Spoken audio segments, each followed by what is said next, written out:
again for another episode of Roofer Reflections, and I'm very, very excited to have JT here today. So what was your path to roofing? So I graduated in May of 2020 with my undergrad. I was looking on Indeed one day, and I had this roofing sales rep, job ad pulled up, and my dad looked over my shoulder and he's like, "Would you even want to do something like that?" And I was like, "Man, honestly, I don't want to sit around here anymore. Why don't you let me call Scott and Troy, who are the owners of Titan, who I'm with now? They've been some of my dad's good buddies since, middle school." So like, yeah, call them up. I'd love to talk to them, just kind of see, what they have to say. And then, talk to them, and everything kind of fell into place and got started. And now here we are. You came in thinking certain things.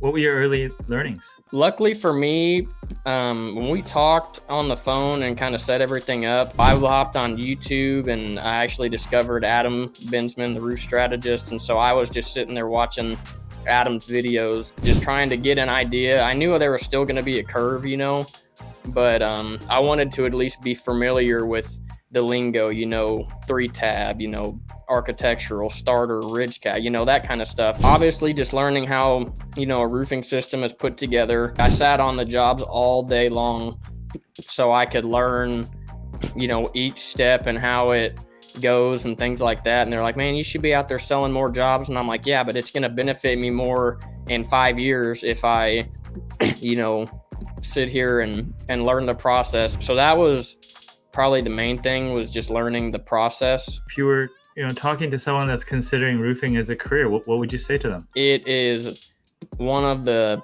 probably better industries out there as far as financial opportunity. There's not very many businesses that you can go straight into it and have the chance to make 100, 150, or even, 75,000 if that's what your goal is, if that's what you want. I mean, the opportunity is absolutely there. The one thing I can tell is that you have to find a good fit, good company, good owners that are going to be fair with you and take care of you. That's one of the reasons I feel like I've been able to have success in roofing, is because our owners are awesome. What do you think owners or people that are involved in the industry can do to attract younger people into the industry? I think really just being transparent with them.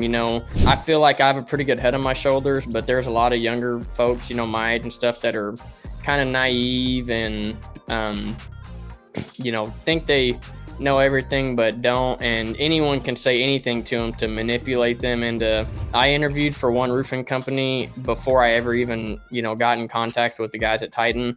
The whole time, they didn't really talk much about, what the job would entail or anything. They just talked about how, I just bought this $100,000 speedboat, and, my wife has a brand new Jeep on 37-inch tires and blah, blah, blah. Focusing more on the results of the industry instead of talking about the process and how it all works. I think that's the number one thing, is just making sure that you find someone who is honest and transparent and will explain things and, walk you through it if you need help.